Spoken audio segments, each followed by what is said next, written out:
Hello everyone, स्वागत है आप सभी का मेरे चैनल पे। तो जो हमने पिछली क्लास में कंप्यूटर का फर्स्ट चैप्टर पढ़ा था, उसी का सेकंड चैप्टर पढ़ रहे हैं। और ये बुक से मैं पढ़ा रही हूँ और उसका सेकंड चैप्टर का नाम है कंप्यूटर का विकास, यानी कंप्यूटर किस तरीके से डेवलप हुआ। ऐसे शुरुआत में ही तो नहीं बन गया होगा ना आज के तरह के कंप्यूटर, तो धीरे धीरे करके इसकी भी डेवलपमेंट शुरू हुई। सबसे पहले कोई चीज़ बनी, फिर कोई चीज़, फिर लास्ट में बना कंप्यूटर। और उम्मीद है आपने पिछले चैप्टर के जो 100 क्वेश्चंस हैं इस बुक के वो कर लिए होंगे। तो अब स्टार्ट करते हैं कंप्यूटर का विकास। तो सबसे पहले जो एक इलेक्ट्रॉनिक एक कह सकते हैं कि कैलकुलेटर, मतलब कंप्यूटर तो नहीं, इलेक्ट्रॉनिक जो कैलकुलेटर बना था उसका नाम था अबेकस, और वो बना था चीन में। ये गणना करने के काम आता था, मतलब अगर प्लस किसी चीज़ को जोड़ना घटाना है उसके काम पे आता था। तो फर्स्ट हो गया अबेकस, और जो उसके बाद बना उसका नाम है पास्कल कैलकुलेटर। ये मैं आपको हिस्ट्री बता रही हूँ कंप्यूटर की, तो ये याद ही करनी पड़ेगी। दूसरा बना था पास्कल कैलकुलेटर, और ये बना था फ्रांस में। ये भी एक तरीके की एडिंग मशीन थी, मतलब ऐड करना सब तरह की सब चीज़ें। तो ये था पास्कल कैलकुलेटर। उसके बाद धीरे धीरे टाइम बढ़ा और उसके बाद एनालिटिकल इंजन बनाया चार्ल्स बेबेज ने। मतलब कंप्यूटर का इनको जन्मदाता बोला जाता है। इसका मतलब ये नहीं कि कंप्यूटर इन्होंने बनाया था, इन्होंने एनालिटिकल इंजन बनाया था और इसकी मदद से ही कंप्यूटर बना था, इसलिए इनको बोला जाता है कंप्यूटर का जन्मदाता चार्ल्स बेबेज को। तो इन्होंने बनाया था एनालिटिक इंजन। ओके, उसके बाद नेक्स्ट है प्रथम प्रोग्राम तथा बाइनरी प्रणाली का आविष्कार आगस्टा ने।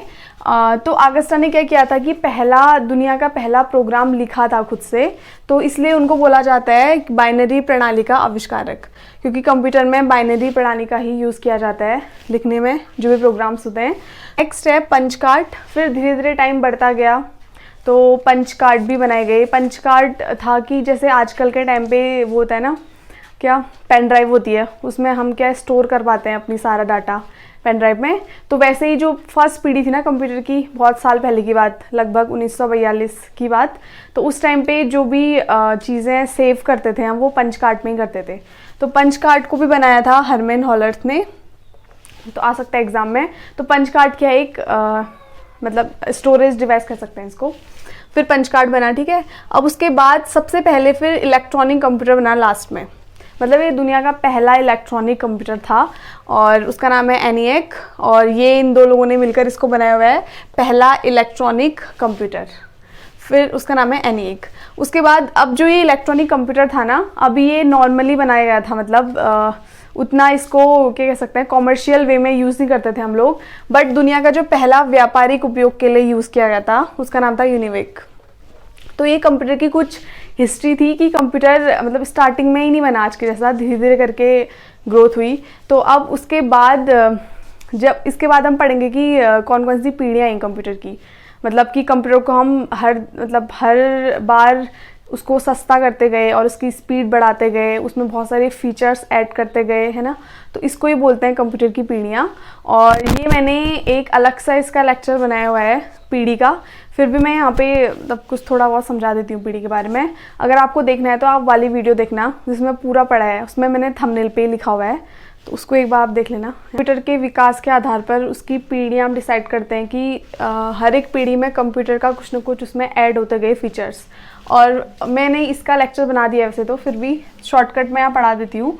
जो पहली पीढ़ी के कंप्यूटर थे उसमें मशीनी भाषा का यूज़ हुआ था, ठीक है। मशीनी भाषा क्या होती है, 0 और 1 के रूप में लेती है, ठीक है। मतलब कंप्यूटर 0 और 1 की लैंग्वेज ही समझता है, तो फिर ये है मशीनी भाषा। और इसमें स्टोरेज के लिए पंच कार्ड का यूज़ किया जाता था, जो मैंने अभी थोड़ी देर पहले आपको बताया था, इसका मतलब आविष्कार हुआ था उस टाइम पे। तो पंच कार्ड है इसमें स्टोरेज के रूप में, ठीक है। और निर्वात ट्यूब लगातार इलेक्ट्रिसिटी प्रोवाइड करने के लिए दी गई इसको निर्वात ट्यूब। इसके एग्जाम्पल एनिएक, यूनिवेक, मार्क 1 इसके एग्जाम्पल्स हैं, मैंने यहाँ पे लिख दिया है, ठीक है, प्रथम पीढ़ी के। और फिर थोड़ा टाइम हुआ, 10-15 साल बाद दूसरी पीढ़ी के कंप्यूटर आए, और वो इसमें तो मशीनी भाषा का यूज़ किया गया था ना, इसमें मशीनी भाषा का प्रयोग न करके कोबोल और फोर्ट्रेन का यूज़ किया गया था। कोबोल का फुल फॉर्म है कॉमन, बी मतलब बिजनेस ओरिएंटेड लैंग्वेज, ठीक है, और फोर्ट्रेन मतलब है फॉर्मूला ट्रांसलेशन। तो ये दो लैंग्वेज थी जो द्वितीय पीढ़ी में यूज़ की गई, ठीक है। और इसमें हमने किसका यूज़ किया, फिर ट्रांजिस्टर का यूज़ किया। ठीक है, पहले वाले में किसका यूज़ किया गया था, पंच कार्ड का, और दूसरे वाले में ट्रांजिस्टर का यूज़ किया गया। और स्टोरेज की अगर मैं बात करूँ तो उसमें मैग्नेटिक डिस्क का यूज़ किया गया। मैग्नेटिक डिस्क में आयरन ऑक्साइड की परत लगी रहती है। उसके बाद हम आते हैं तीसरी पीढ़ी में। तो तीसरी पीढ़ी में देखो मतलब इससे और भी अच्छी चीज़ है आईसी, यानी इंटीग्रेटेड सर्किट। ठीक है, आईसी चिप।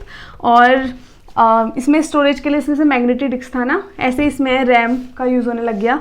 ठीक है, और इसमें उच्च स्तरीय भाषाओं का प्रयोग होने लग गया। और इसका अलग से एक चैप्टर है कि हाई लेवल लैंग्वेज और लो लेवल लैंग्वेज क्या होती हैं, मतलब अलग से चैप्टर है, उसको उसी चैप्टर में पढ़ेंगे।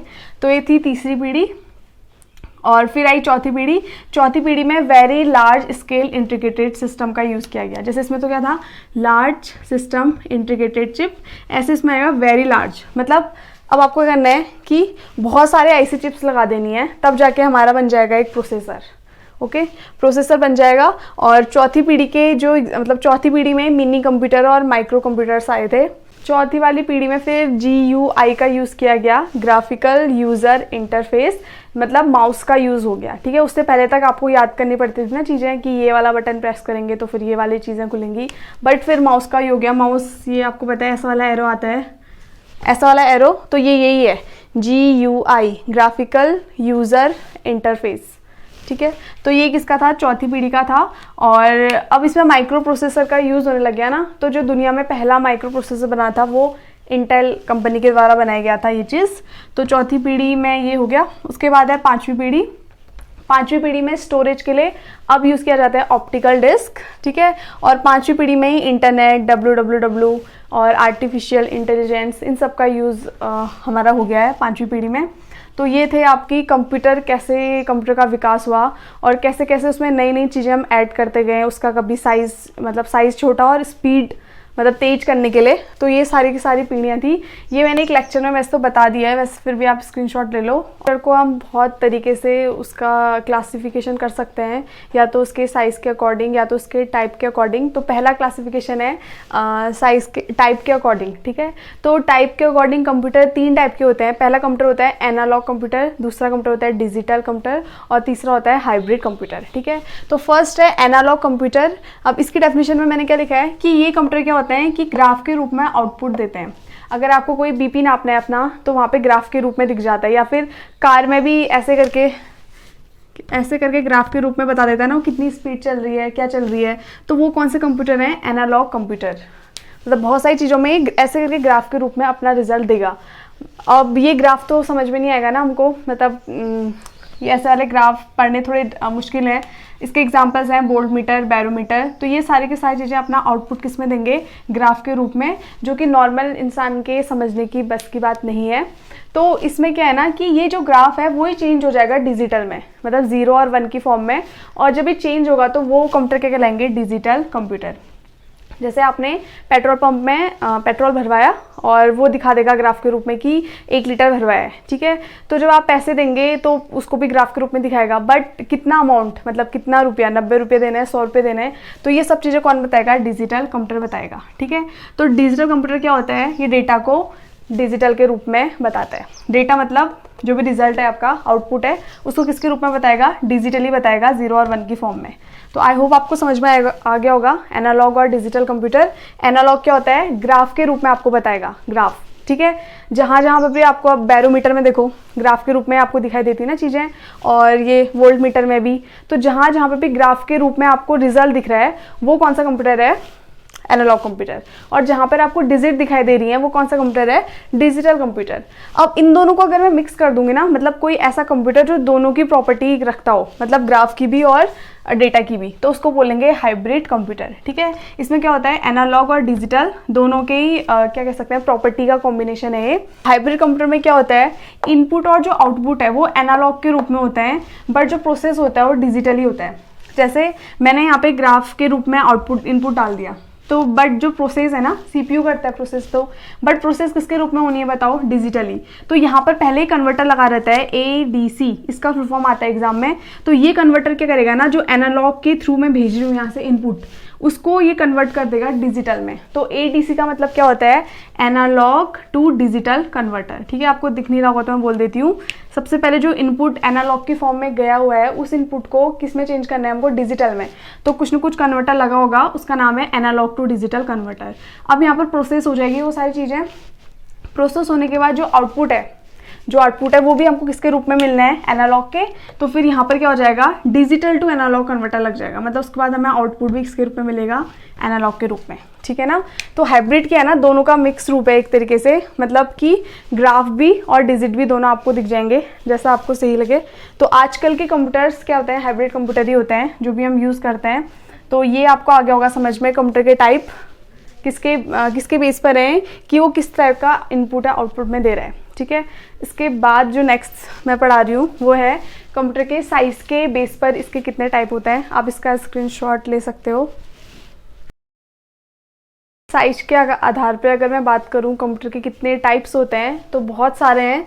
पहला कंप्यूटर है मेन फ्रेम कंप्यूटर। ठीक है ना, मेन फ्रेम कंप्यूटर मतलब इसका साइज़ सबसे बड़ा है, मतलब इस रूम के ही बराबर होगा, बड़ा साइज़ है।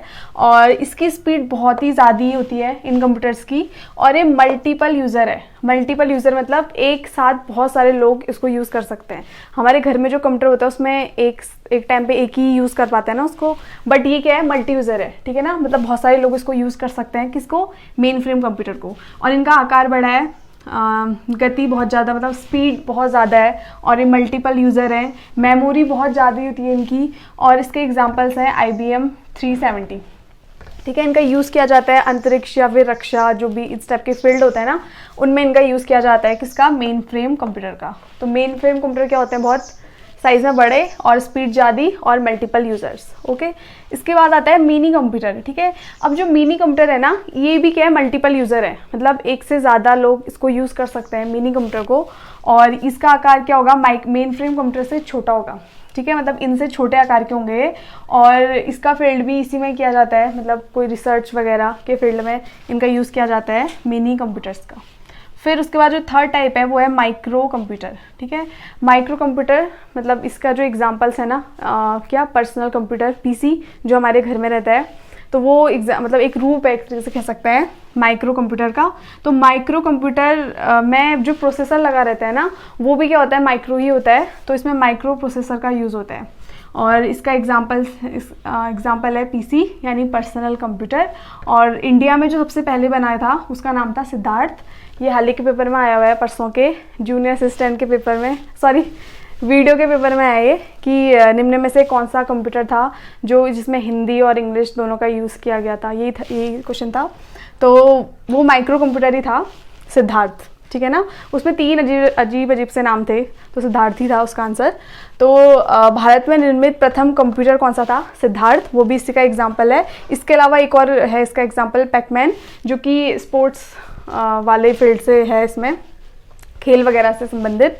तो इसके 2 एग्जाम्पल हो गए। फिर तो माइक्रो कंप्यूटर क्या है, जो हम घर में यूज़ करते हैं। ठीक है, मिनी अलग है, माइक्रो अलग है। मिनी तो फिर भी थोड़ा बड़ा है, माइक्रो मतलब समझना, माइक्रो थोड़ा छोटा मतलब।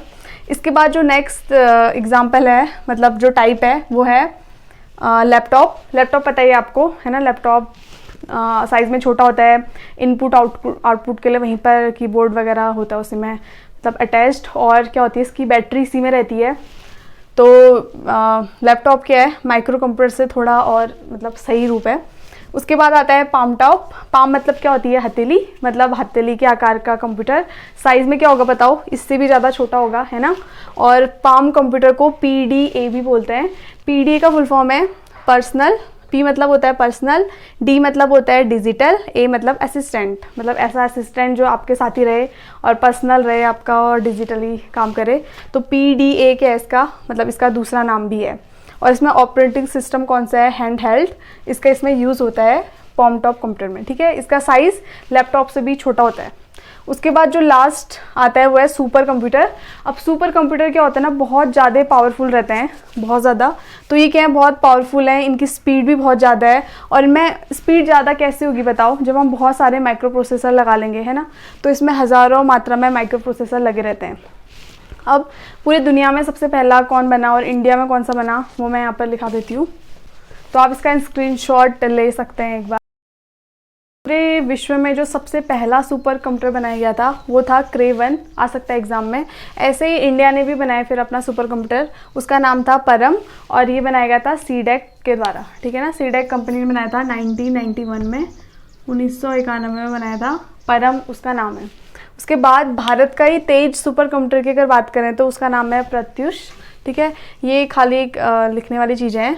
उसके बाद कुछ चीज़ें मैंने और लिखी हैं एडिशनल। पहला है आधुनिक कंप्यूटर विज्ञान के जनक, तो इसका आंसर है एलन ट्यूरिंग।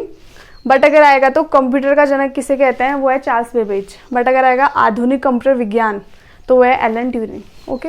उसके बाद है पहला नॉन प्रोग्रामेबल डिजिटल कंप्यूटर, मतलब प्रोग्राम उसमें नहीं था, ठीक है, नॉन प्रोग्रामेबल था वो, तो वो था आपका अटानासॉफ्ट बेरी कंप्यूटर, ABC करके याद कर सकते हैं। और पहला माइक्रो प्रोसेसर, ये तो बता चुकी हूँ आपको, ये है इंटेल 404, ठीक है। अब आपको क्या करना है ना, जो ये वाली बुक होती है छोटी कंप्यूटर लुसेंट की, इसका जो सेकंड चैप्टर है वो इतना ही था उसमें, तो इसमें कुछ क्वेश्चंस हैं, इसके क्वेश्चंस आप प्रैक्टिस कर लेना। आई थिंक इसमें है 65 क्वेश्चंस, तो ये 65 क्वेश्चंस आप इसके प्रैक्टिस कर लेना है लेके, जिसने नहीं भी ली है। और जितना भी इसमें था वो मैंने थोड़ा बहुत कोशिश करी अपनी तरफ से पढ़ाने की। ये है कंप्यूटर की बुक। तो मिलते हैं कल एक नई वीडियो के साथ जिसमें बताऊंगी इसका 3rd चैप्टर। तो थैंक्स फॉर वॉचिंग।